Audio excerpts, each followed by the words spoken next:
Evangelho de João, capítulo 14, versículo 1 até o versículo número 11. Diz o seguinte, a palavra do Senhor: Não se turbe o vosso coração, credes em Deus, crede também em mim.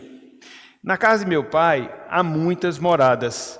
Se assim não fora, eu vou-lo teria dito, pois vou preparar-vos lugar. E, quando eu for e vos preparar lugar, voltarei e vos receberei para mim mesmo, para que, onde eu estou, estejais vós também. E vós sabeis o caminho para onde vou. Disse-lhe Tomé: Senhor, não sabemos para onde vais. Como saber o caminho? Respondeu-lhe Jesus: Eu sou o caminho e a verdade e a vida. Ninguém vem ao Pai senão por mim. Se vós me tivesses conhecido, conheceríeis também a meu Pai. Desde agora o conheceis e o tendes visto. Replicou-lhe Filipe: Senhor, mostra-nos o Pai, e isso nos basta. Disse-lhe Jesus: Filipe, há tanto tempo estou convosco, e não me tens conhecido? Quem me vê a mim, vê o Pai. Como dizes tu, mostra-nos o Pai? Não creis que eu estou no Pai, e que o Pai está em mim? As palavras que eu vos digo, não as digo por mim mesmo, mas o Pai, que permanece em mim, faz as suas obras. Crede-me que estou no Pai, e o Pai em mim. Crede, ao menos, por causa das mesmas obras. Até aqui, até o versículo 11, que o Senhor esteja a nos abençoar e que Ele esteja a aplicar a sua santa palavra em nossos corações. Amém. Meus irmãos, minhas irmãs, vamos iniciar a nossa aula hoje pela manhã, conforme nós falamos agora há pouco, dentro da perspectiva de concluir aquilo que foi iniciado no ano passado. E conforme os irmãos têm aí em suas mãos, nós estamos tratando de quê? Nós estamos tratando, no sentido geral, de um assunto que nós chamamos as naturezas, as essências do nosso Salvador. No seu sentido específico, a divindade de Cristo, a divindade do nosso Salvador. Na palavra introdutória aqui da nossa lição, nós vimos que quando a gente trata acerca de Jesus Cristo, em determinadas matérias, em determinados tópicos, a gente percebe que esse assunto relacionado a Jesus Cristo, em alguns momentos, ele é tido como contraditório. E um exemplo disso é quando a gente fala sobre esse assunto que nós estamos a falar, as naturezas do Salvador. Por quê? Porque quando nós consideramos a pessoa do nosso Redentor, quando nós consideramos a pessoa de Cristo, a gente percebe que, diferentemente de qualquer outra pessoa, ele possui duas essências. Ele possui duas naturezas, a natureza divina e a natureza humana. Falada de outra forma, ou falado de outra maneira, significa dizer que Deus, que Jesus Cristo, ele é tanto homem, como também ele é Deus. Então, na última lição que nós estivemos aqui a tratar, a gente viu algumas comprovações bíblicas, algumas comprovações da palavra do Senhor, que aponta para esse fato. Que fato? Que Jesus Cristo, ele é Deus, que Jesus Cristo, ele é divino. E a gente considerou, meus irmãos, minhas irmãs, algumas comprovações, algumas provas, vamos assim dizer, que comprovam a divindade do nosso Redentor. Em primeiro lugar, conforme nós vimos, por causa do conceito de Messias. De acordo com o que nós temos lá no Antigo Testamento, as promessas relacionadas àquele que Deus enviaria, a gente percebe que esse Messias, ele não seria qualquer pessoa. Esse Messias, ele não seria qualquer ser, mas ele seria o próprio Deus. Essas são as descrições que nós temos em cada uma das promessas no Antigo Testamento relacionadas ao Messias. E a gente percebe, e isso se cumpre claramente, que Cristo é o nosso Messias. Consequentemente, ele é divino. Mas não só isso. Em segundo lugar, a gente trabalhou essa questão da comprovação da divindade de Jesus por causa dos atributos, por causa das qualidades divinas que Jesus Cristo, ele possuía. E consideramos pelo menos duas em nossa aula. Ou seja, Cristo, ele recebeu adoração, Cristo, ele concedeu perdão. Somente Deus, ele pode desfrutar dessa realidade. Somente Deus, ele pode receber adoração. Somente Deus, ele pode conceder perdão. Se Cristo fez ou experimentou essas duas coisas, a conclusão a que nós chegamos é que ele é Deus. Mas não só isso, Cristo ele é chamado de Deus no Novo Testamento. A palavra theos, a palavra específica atribuída a Deus. Vários autores bíblicos, vários apóstolos se referiram a Jesus Cristo justamente como Deus. E eles não tiveram nenhum tipo de receio, nenhum tipo de vergonha em falar, em pensar, em escrever essas coisas, o que aponta também para essa realidade, a divindade de Jesus. E por fim, a gente viu na nossa última aula que Jesus Cristo ele é Deus porque ele é chamado de Senhor. Na verdade, Cristo ele se autodenominou como o Senhor. E a gente observou lá em João, capítulo 8, em uma das discussões que Cristo teve ali com os escribas e fariseus, ele disse, antes que Abraão existisse, eu sou. Ou seja, eu sou o autoexistente, eu sou o Yahvé do Antigo Testamento. Então, na nossa última aula, a gente trabalhou essas 4 razões, esses 4 motivos pelos quais a gente entende que Cristo ele é Deus. Mas aí fica a pergunta, mas aí fica a indagação. Mas por que será que o nosso Salvador ele teve que ser divino? Por que será que Cristo ele teve que ser Deus? Por que será que no cumprimento da sua missão de nos redimir, de nos salvar, ele não podia ser qualquer pessoa, ele não podia ser um mero ser humano, mas também ele deveria ser divino. Então, para responder a essas perguntas, a esses questionamentos, a gente vai desenvolver na manhã de hoje a segunda parte, a segunda divisão da nossa aula, que tem como título a divindade de Jesus. E conforme os irmãos têm aí no seu material, conforme os irmãos têm aí nas apostilas, nessa manhã de hoje, eu queria que nós considerássemos 1, 2, 3, 4, 5, 6 razões, 6 motivos pelos quais Cristo ele teve que ser divino. E a gente vai perceber, ao fim de considerar essas razões, que isso está diretamente relacionado àquilo que Cristo veio fazer aqui neste mundo. Ou seja, ele veio nos salvar, ele veio nos redimir. Por isso, não podia ser qualquer pessoa, por isso, não podia ser qualquer ser, teria que ser alguém que fosse ao mesmo tempo humano e também divino, divino e humano. Então, na manhã de hoje, meus irmãos, na manhã de hoje, minhas irmãs, eu queria que nós parássemos e considerássemos um pouco essas 6 razões, esses 6 motivos pelos quais o nosso Salvador, ele teve que ser divino. Ok? Então, essa é a matéria, esse é o tópico que a gente vai destacar hoje pela manhã, pela graça e pela misericórdia do Senhor. Ok? Antes da gente adentrar aos pontos propriamente dito, antes de nós estarmos aprofundando o estudo da nossa lição, dentro dessa revisão e dentro dessa palavra introdutória, ficou alguma dúvida, alguma pergunta, algum questionamento, alguma observação que alguém desejasse fazer para que a gente pudesse aqui estar dirimindo essas dúvidas e fazendo esses esclarecimentos dessa palavra introdutória, dessa palavra inicial? Não? Tudo certo? Tudo compreendido? Tudo entendido? Sim? Sim? Muito bem. Então vamos lá. Nós temos aí, ponto 2, a necessidade da divindade de Jesus Cristo.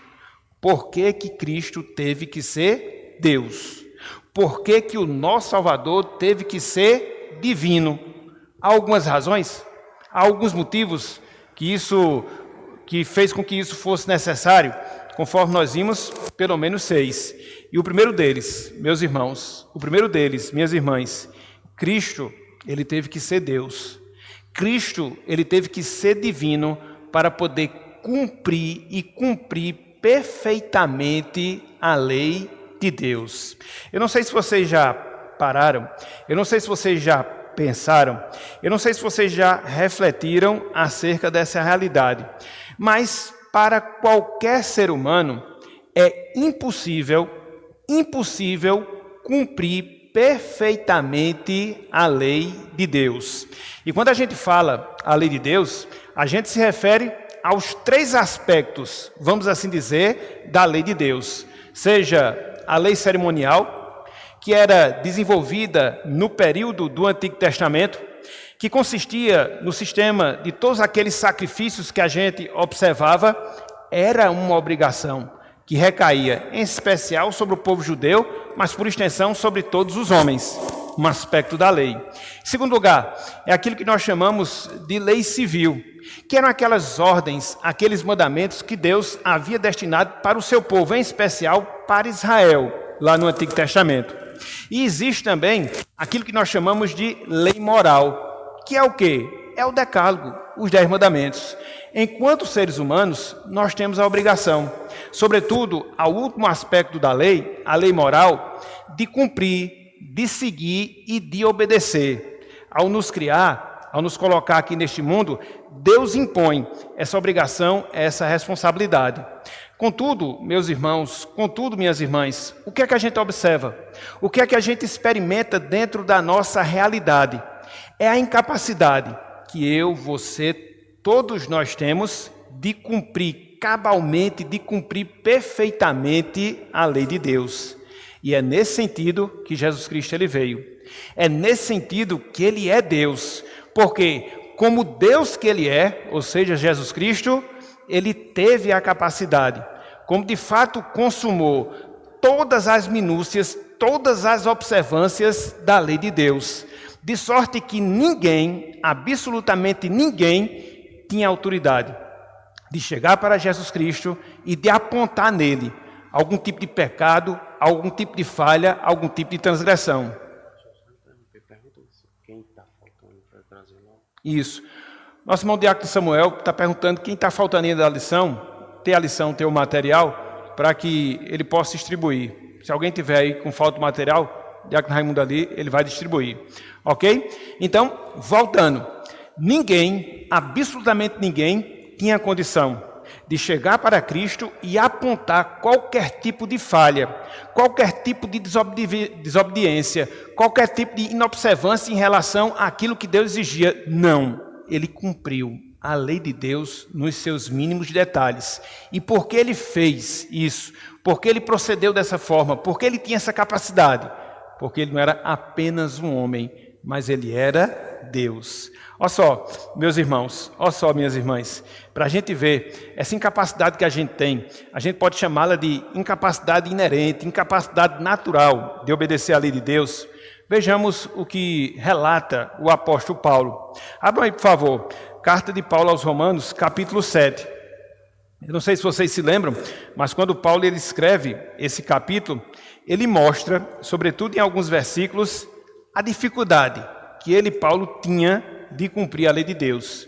Ele até sentia prazer na lei de Deus, ele até sentia prazer, deleite na lei de Deus, contudo ele observava que dentro dos seus membros, dentro do seu ser, havia essa incapacidade dele cumprir tudo aquilo que Deus exigia. Com Cristo não houve essa dificuldade. Por quê? Porque como Deus, ele cumpriu cabalmente a sua lei. Abram aí, Romanos capítulo 7, a gente vai ler 4 versos, que resume bem essa realidade de Paulo, e não só é uma realidade de Paulo, é uma realidade nossa enquanto ser humano. A gente não pode observar perfeitamente a lei de Deus, por isso Cristo foi Deus, para que ele pudesse assim fazê-lo. Então Paulo aqui ele narra justamente essa experiência. E é interessante, né, porque quando você analisa a vida do apóstolo Paulo, sua conversão, a vida do apóstolo Paulo, o desenvolvimento da sua vida espiritual, você percebe que o apóstolo Paulo era alguém que nutria uma profunda intimidade, uma profunda comunhão com Deus. Não foi à toa que lá em 2 Coríntios capítulo 12, ele mesmo, Paulo, diz que foi arrebatado ao terceiro céu e viu coisas que não eram listas ao homem ver. Então mesmo um homem assim, que tinha essa interação, vamos assim dizer, que tinha essa intimidade com o Pai, ele sentiu o drama de não cumprir perfeitamente a lei de Deus, porque somente um cumpriu, foi Jesus Cristo, e ele foi divino para dar cumprimento a essa palavra. Olha só, versículos 14 e também o versículo número 15. Romanos capítulo 7, verso 14 e também o versículo 15. Olha só o que Paulo diz, ó. Porque bem sabemos que a lei é espiritual, falando ele da lei de Deus. Mas ele prossegue. Eu, todavia, sou carnal. Paulo, ele confessa isso. Estava ligado ainda a essa natureza carnal terrena. vendido à escravidão do pecado. Versículo 15, porque nem mesmo compreendo o meu próprio modo de agir, pois não faço o que prefiro, e sim o que detesto. Então veja que Paulo ele tinha essa limitação. Que limitação? Na sua própria carne, na sua própria natureza terrena, ele tinha uma barreira para cumprir a lei de Deus. Cristo ele não passou por esse tipo de drama. E por que não passou? Porque ele era divino. Olha só, um pouco mais adiante o que ele fala. Versículo 22 e versículo de número 23. Ele diz, porque no tocante ao homem interior, tenho prazer na lei de Deus. Mas vejo nos meus membros outra lei que, guerreando contra a lei da minha mente, me faz prisioneiro da lei do pecado que está nos meus membros. Aqui ele é bem mais específico. Aqui ele mostra que tinha um prazer interior na lei de Deus. Se deleitava na lei de Deus, mas havia um empecilho dele cumprir essa lei perfeitamente. Por quê? Por causa da sua natureza humana, por causa da sua natureza ainda pecaminosa. Então, essa foi a primeira razão. Esse foi o primeiro motivo pelo qual Cristo ele teve que ser Deus. Para quê? Para poder cumprir perfeitamente a lei de Deus. Ele cumpriu a lei civil, ele cumpriu a lei cerimonial, ele cumpriu a lei moral. Ele não transgrediu a um só dos mandamentos do Senhor. Seja em pensamento, seja em palavra, seja em ação. Então, nesse sentido, também, ele é um ser singular, ímpar, em relação a tudo aquilo que já existiu e que existe, que existirá aqui nesse mundo. Ok, meus irmãos? Ok, minhas irmãs? Então, em primeiro lugar, por que Cristo ele teve que ser Deus? Para cumprir e cumprir cabalmente a lei de Deus. Mas não só isso.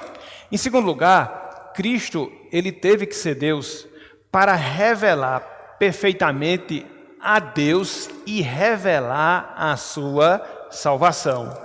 Cristo ele teve que ser divino, Cristo ele teve que ser Deus para que ele revelasse não só a própria pessoa de Deus, mas também a salvação do Senhor que ele, Cristo, veio consumar enquanto esteve aqui entre nós.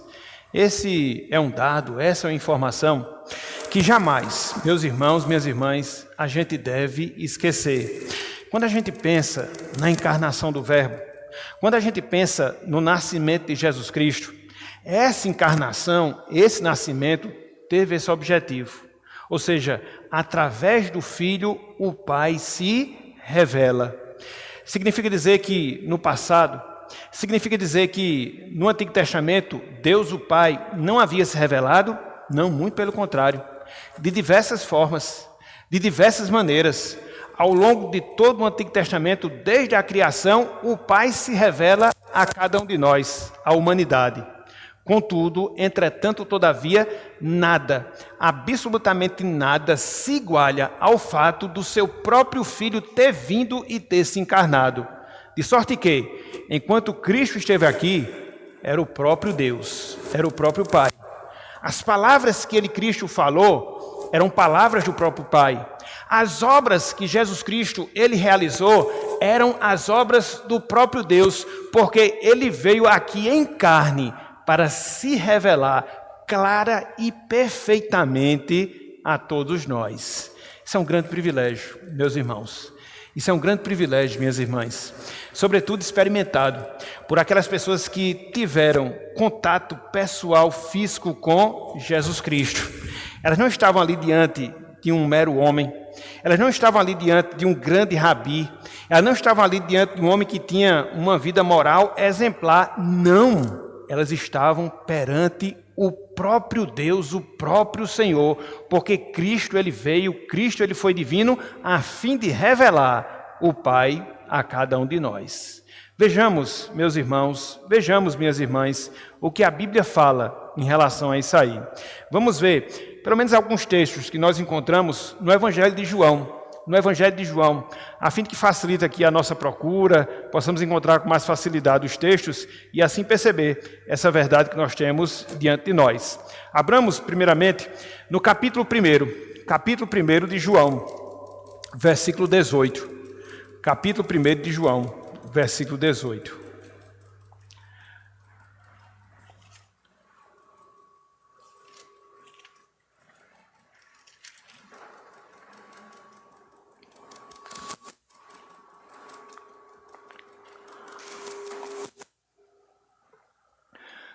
João 1, versículo 18.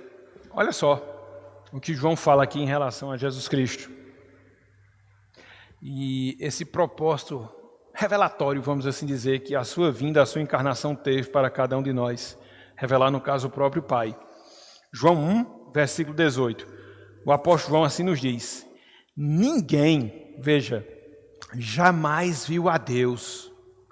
O Deus unigênito, ou seja, o seu Filho, que está no seio do Pai, é quem o revelou. Então Deus, em essência, Deus na sua glória, ninguém teve o privilégio de vê-lo. Quando Moisés ele tem uma experiência com a glória de Deus, conforme a gente encontra lá no livro de Êxodo, ele vê a glória de Deus por trás, não pela frente. Haja visto que não é digno do homem de poder estar contemplando frente a frente a glória do Pai. Contudo, quando Cristo ele veio, ele fez justamente isso a cada um de nós. Ele nos revelou, ele nos mostrou a glória divina, a glória do Pai, todas as suas perfeições.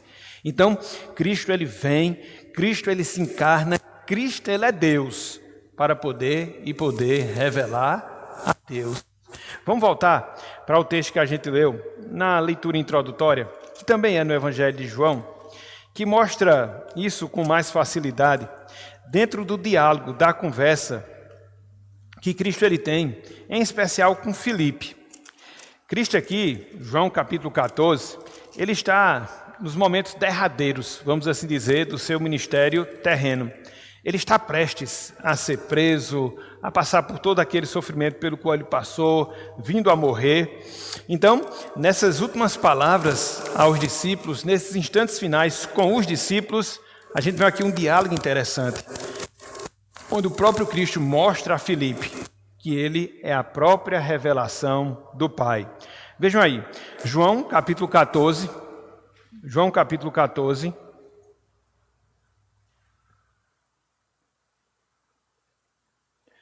a partir do versículo 9.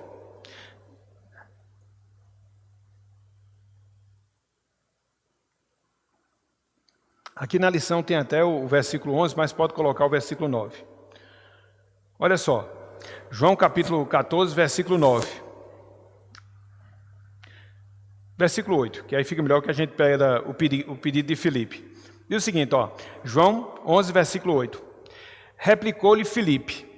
Então, Filipe, um dos discípulos do Senhor, faz esse pedido inusitado, vamos dizer assim, a Cristo. E que pedido é? Olha só o que ele pede. Veja, Senhor, mostra-nos o Pai e isso nos basta.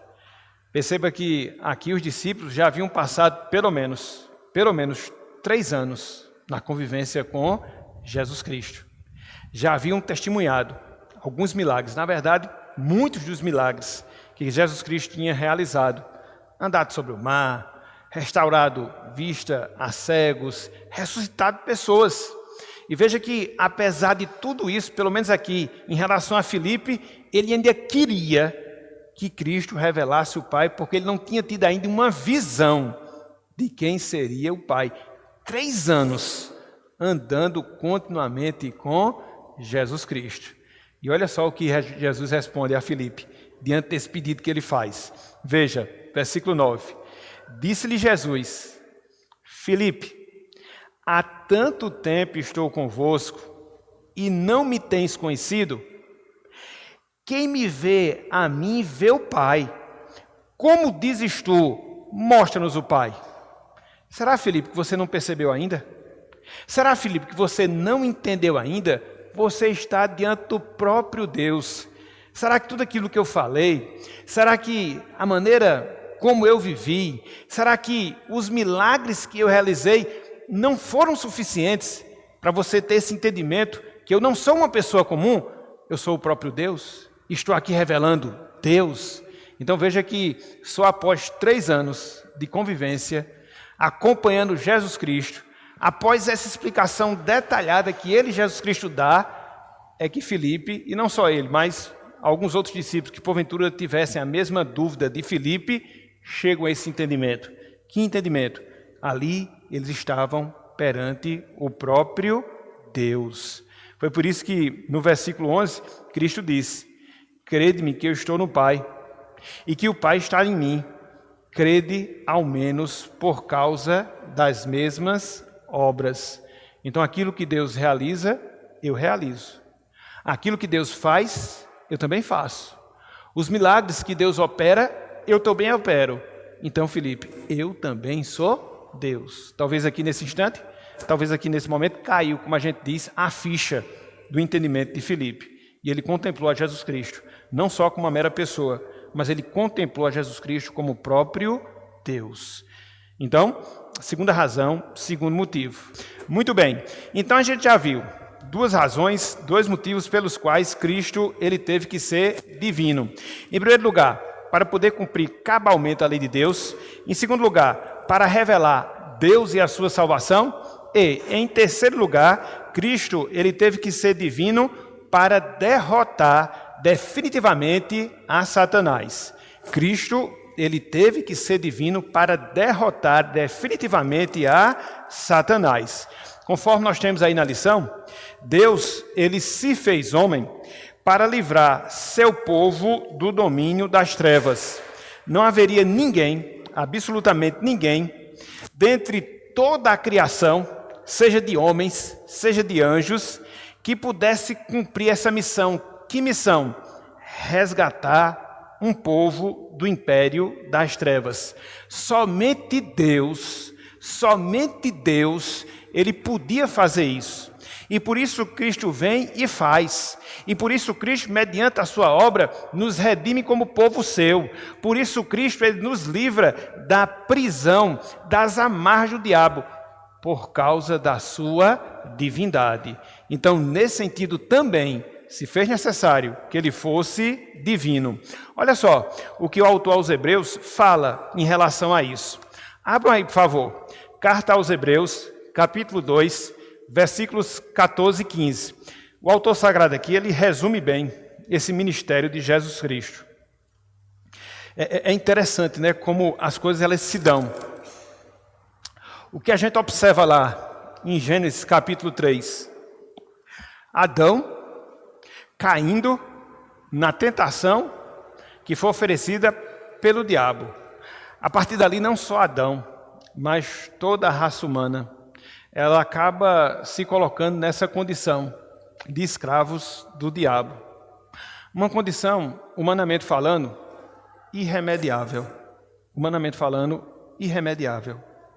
Havia necessidade, meus irmãos, de alguém vir para reverter esse quadro. E Deus, ele era o único que podia fazer isso. Deus, ele é o único que consegue vencer, como de fato ele venceu o diabo lá na cruz do Calvário.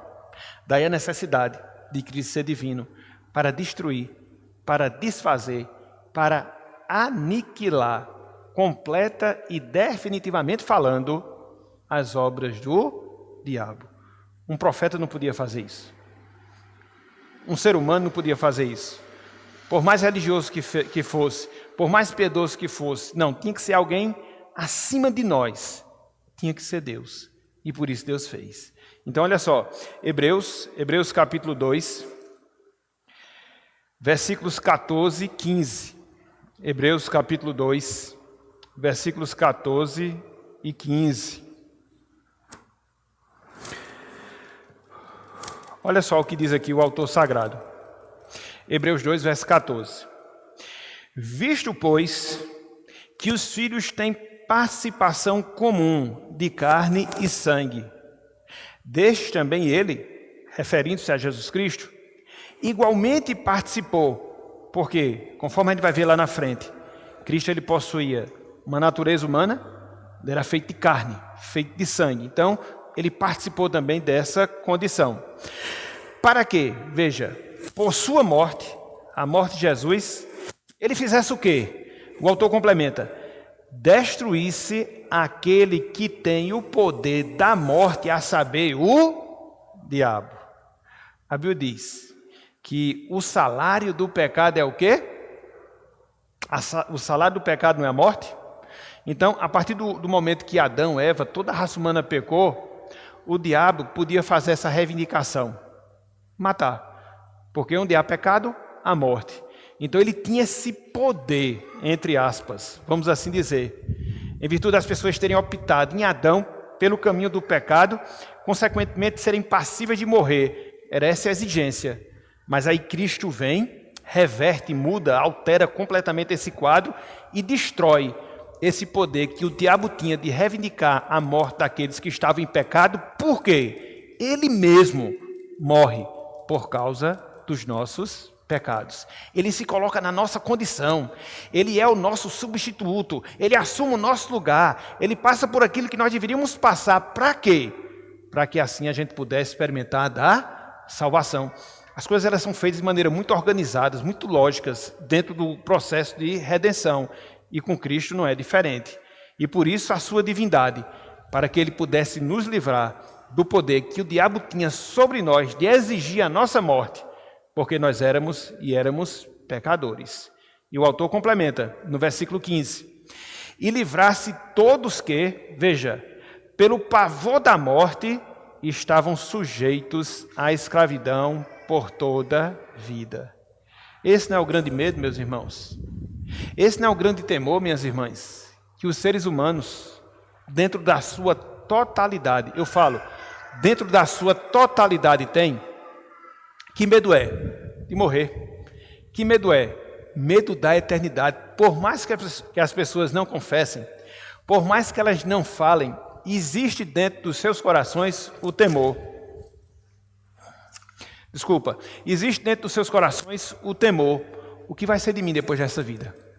O que me espera depois dessa vida? Então, esse medo acompanha as pessoas. Foi aquilo que eu já falei em aulas anteriores. Você pode conversar de tudo com todo tipo de pessoa, só não converse sobre morte, porque elas não gostam. Porque dentro dos seus corações há um receio, há uma dúvida, há uma incerteza, é um pavor que a acompanha. Agora, esse sentimento ele é alterado quando Cristo, a partir do seu sacrifício, quando Cristo, a partir da sua morte, nos alcança. Por quê? Porque a gente sabe que na morte de Cristo nós temos a vitória sobre a morte. Na morte de Cristo nós temos a vitória sobre a morte. Ela deixou de ser a nossa inimiga, ela é agora a nossa amiga, porque a morte acaba sendo o caminho mais curto para que nós possamos ir à presença do Pai. Então, somente aquelas pessoas pelas quais Cristo morreu, pelo fato de ser divino, ele tem esse poder de reverter esse quadro e essa condição sobre as nossas vidas. Louvado seja Deus por causa disso. Em quarto lugar, Cristo ele é divino para poder suportar o peso da culpa dos pecados do seu povo. Cristo ele é Deus para poder suportar o peso da culpa dos pecados do seu povo. Meus irmãos, minhas irmãs, não foi fácil para Jesus Cristo. Quando a gente analisa aquela cena horripilante do Calvário, quando ele está lá fazendo as suas últimas orações ao Pai, e ele chega para Deus e diz: Deus meu, por que me desamparaste? Ali, meus irmãos, ele estava recebendo o juízo de Deus por causa dos nossos pecados. O pecado de todo o seu povo, de toda a história do seu povo, desde a primeira pessoa até a última que vai existir nesse mundo, salvo por Jesus Cristo, que compõe o povo de Deus, Cristo ele estava assumindo todos os pecados. Por isso que naquele instante, Deus ele virou o rosto para Jesus Cristo. Isso fica muito comprovado, sobretudo pela situação em que ficou o Calvário. A Bíblia diz que havia trevas trevas, negridão, escuridão. E Deus, ele é glorioso, ele é o Deus da luz. Mas aquilo ali se fez necessário para que pudesse ser comprovado que naquele momento Cristo, ele estava recebendo a penalidade por todos os nossos pecados. Não foi fácil para ele. Porque Cristo, desde toda a eternidade, já desfrutava da comunhão com o Pai. Aqueles instantes que ele passou na cruz, das 9 da manhã até as 15 da tarde, 6 horas, foram os instantes mais difíceis na existência eterna da segunda pessoa da Trindade. Por quê? Porque naquele instante ele estava assumindo a nossa condição de pecador. Aquele que não tinha pecado assumiu a condição de pecador para poder assim suportar o peso dos nossos pecados e consumar a nossa salvação. O ser humano não podia fazer isso. Aí você faz a pergunta, por que não pode? Meus irmãos, minhas irmãs, aqui é uma condição hipotética. E acaba acontecendo na vida de muitas pessoas. Quando a gente morre sem Cristo, o que é que acontece conosco? A gente vai padecer eternamente no inferno. O fato de a gente estar padecendo eternamente no inferno significa dizer que nós estamos pagando pelo preço dos nossos pecados. Haverá um instante em que isso vai deixar de acontecer? De você ter quitado da sua conta o seu débito com Deus, no caso das pessoas que partem para a eternidade sem Cristo? Haverá um momento que isso vai cessar porque elas vão ter pago todos os seus pecados? A gente não quer ir em purgatório, né? Então não há. Então, se nós fôssemos morrer pelo nosso pecado, a gente nem ia conseguir fazer isso. Porque a gente tinha que padecer eternamente por causa dos nossos pecados. Então, nenhum de nós era capaz nem de pagar pelo preço do próprio pecado. Cristo, ele pagou o preço dos pecados de todas aquelas pessoas que fazem parte do seu povo. Somente Deus podia fazer isso. Dar essa condição, dar essa força, para que ele pudesse suportar esse peso. E isso aconteceu. Por isso que hoje nós somos salvos pela obra redentora de Jesus Cristo. Olha só o que o apóstolo Paulo fala acerca disso na carta que ele escreve aos Gálatas. Gálatas, capítulo 3. Carta aos Gálatas, capítulo 3. A partir do versículo 10.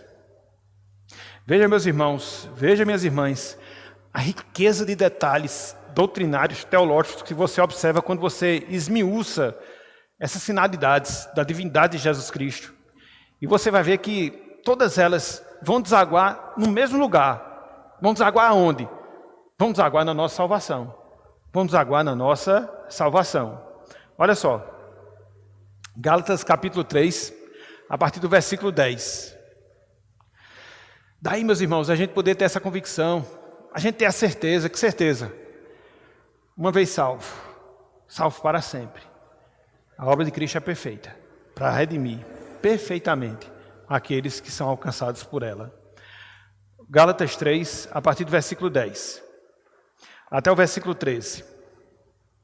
Diz o seguinte: todos quantos, pois, são das obras da lei, estão debaixo da maldição, porque está escrito: maldito todo aquele que não permanece em todas as coisas escritas no livro desta lei para praticá-las. Nesse sentido, eu, você, todos nós, estávamos sob a maldição, porque a lei determinava uma coisa e a gente fazia outra. A lei dizia, não adulterarás, a gente adultera, em atos, em pensamentos, em palavras. A Bíblia diz, não terás outros deuses diante de mim. Deus falando isso, e a gente coloca outras coisas em substituição ou em concorrência com Deus. Então a gente faz isso ao longo da nossa vida. E por isso nós estamos debaixo da maldição da lei. E nessa condição, era impossível a nossa redenção. Mas graças a Deus, porque Cristo ele intervém e ele entra na nossa história. Versículo 11. É evidente que, pela lei, veja, ninguém é justificado diante de Deus, porque o justo viverá pela fé. A nossa justificação, o nosso perdão, ele não advém daquilo que a gente faz em obediência à lei de Deus, porque a gente é incapaz de obedecer.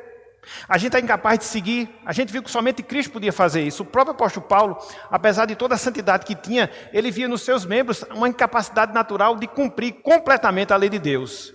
Então, nesse sentido, se cumpre essa palavra. Que palavra? Que ninguém pode ser justificado por aquilo que faz, porque a gente não pode cumprir completa e perfeitamente a lei de Deus. Versículo 12. Ora, a lei não procede da fé, mas aquele que observar os seus preceitos, por eles viverá. A gente não observa. Versículo 13, Cristo resgatou, de onde? Da maldição da lei. Maldição que nos levava para a morte, maldição que nos levava para a condenação, maldição que nos levava para a separação eterna de Deus. Como? Paulo explica, fazendo-se ele próprio maldição em nosso lugar, porque está escrito, maldito todo aquele que for pendurado em madeiro. Então houve uma substituição, uma troca. Cristo sem pecado assume o nosso lugar de pecador, sofre as consequências do nosso pecado e agora ele nos produz um perfeito perdão. Há uma troca, há uma substituição. Então veja, ele foi divino também para poder suportar a culpa do peso do pecado do seu povo, meu, seu, todos nós. Mas não só isso. Em quinto lugar, Cristo, ele é divino, a fim de que ele pudesse constituir o único caminho que nos leva a Deus. Existe um ditado popular que diz que todos os caminhos nos levam a Deus. Já ouviram isso? Já escutaram?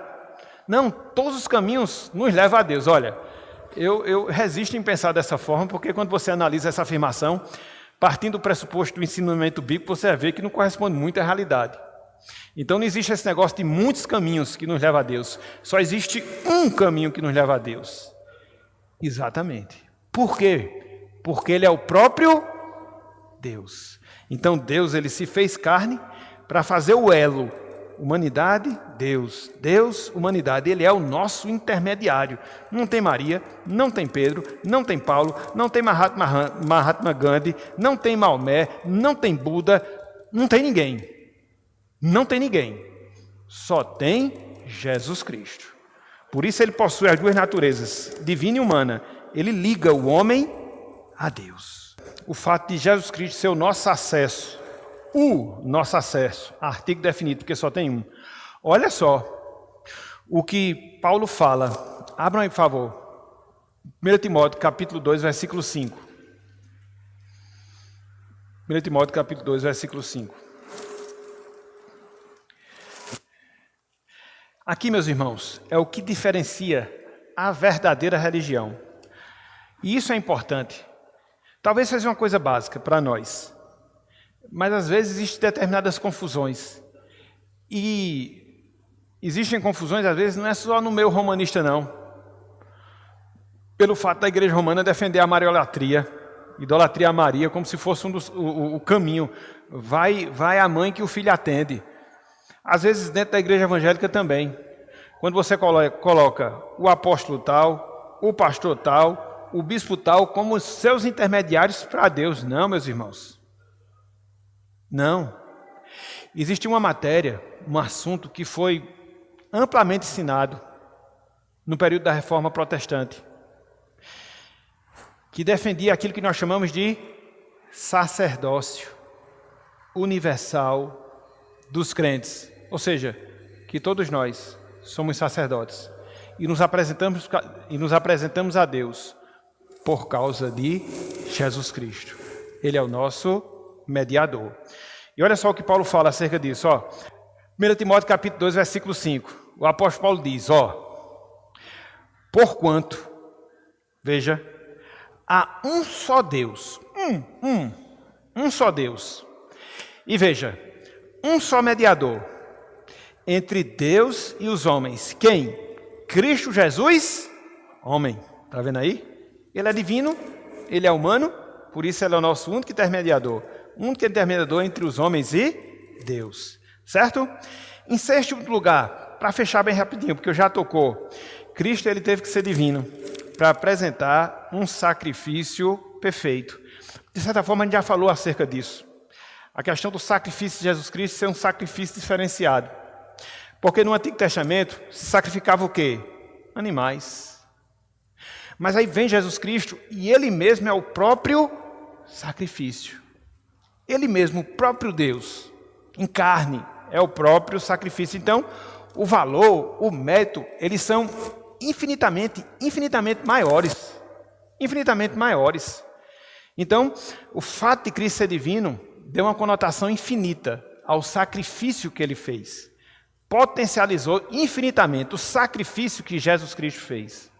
É por isso que esse sacrifício, ele tem o poder de salvar todos que a ele se chega para se voltar a Deus. Todos, absolutamente todos, sem distinção, sem diferença. Olha só, bem rapidinho para a gente fechar a aula, bem rapidinho. Hebreus capítulo 7. Hebreus capítulo 7.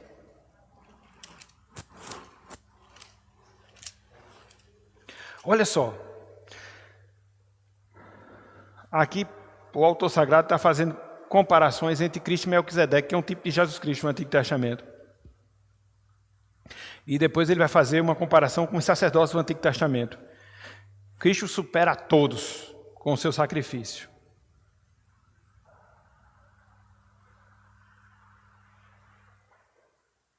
Diz o seguinte, ó, Hebreus 7:3, falando de Jesus Cristo, sem pai, sem mãe, sem genealogia, que não teve princípio de dias, nem fim de existência, entretanto, feito semelhante ao Filho de Deus, permanece sacerdote para sempre. Versículo 24 e 28, aqui é o que eu quero realmente destacar. Estes, no entanto, porque continua para sempre, tem o seu sacerdócio imutável, sacerdócio do Antigo Testamento. Por isso também pode salvar, veja, totalmente Cristo, os que por ele se chegam a Deus, vivendo sempre para interceder por eles. Com efeito, nos convinha um sumo sacerdote como este, Jesus Cristo, santo, inculpável, sem mácula, separado dos pecadores e feito mais alto do que os céus, que não tem necessidade, como os sumos sacerdotes, de oferecer todos os dias sacrifícios, primeiro por seus próprios pecados, depois pelos do povo, porque fez isto uma vez por todas, quando a si mesmo se ofereceu. Então o sacrifício de Jesus Cristo, ele é perfeito, ele supera os sacrifícios do Antigo Testamento, porque lá os sacerdotes faziam uso de uma vítima para sacrificar a Deus. Cristo, como sumo sacerdote, ele mesmo foi a vítima e se sacrificou. Ele foi a oferta, ele foi o ofertante. Ele foi as duas coisas juntas. No Antigo Testamento, os sacerdotes, eles apresentavam uma oferta. Eles eram os ofertantes. Cristo, ele era a própria oferta e o próprio ofertante. Quando ele se deu lá no Calvário, e assim ele nos redimiu completamente, definitivamente, perfeitamente de todos os nossos pecados. Ok, meus irmãos? Ok, minhas irmãs? Então a gente viu 1, 2, 3, 4, 5, 6 razões pelas quais Cristo ele foi divino. E cada uma dessas razões, ela está vinculada à sua obra de redenção, à sua obra de salvação. De sorte que o alicerce, a base da nossa salvação, não é coisa de só menos, mas é o próprio Deus. É o próprio Deus que veio, que se encarnou, que esteve aqui entre nós. Então, fechando o nosso estudo hoje, não nos enganemos. Fechando o nosso estudo de hoje, não nos esqueçamos. Fechando o nosso estudo hoje, não nos envergonhemos. Cristo é Deus. Cristo é Deus. Cristo é Deus. Por mais que seja difícil para alguns ter esse entendimento, ter essa fé, ter essa crença nos seus corações, a gente tem que fazer como fazia os nossos irmãos no passado, no período da igreja primitiva, que eram obrigados a declarar que César, o imperador romano, era Deus. Eles diziam não, só existe um Deus, só existe um Senhor, e esse Deus, esse Senhor é Jesus Cristo. Então, que a gente possa professar essa verdade,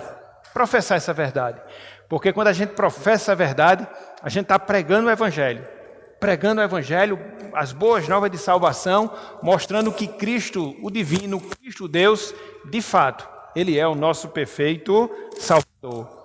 Mas não só isso. Quando a gente crê nessa verdade, Cristo é Deus, e crê piamente nessa verdade, a gente descansa, meus irmãos. A gente descansa, minhas irmãs, na salvação que Cristo ele veio propiciar para cada um de nós. Não foi qualquer ser humano, não foi qualquer ser que veio aqui à terra nos redimir, foi o próprio Deus. Então, se você está em Jesus Cristo, se você já foi alcançado pela obra de Jesus Cristo, descanse, descanse. Não há nada nem ninguém que vá lhe tirar o privilégio bendito da sua salvação, porque ela foi adquirida, repito, pelo próprio Deus. Se porventura nós não temos ainda a salvação, nós não experimentamos ainda essa bênção, o que é que a gente deve fazer? Não se voltar para homens, santos, líderes de religião, até mesmo da igreja evangélica, não. A gente tem que se voltar para um só.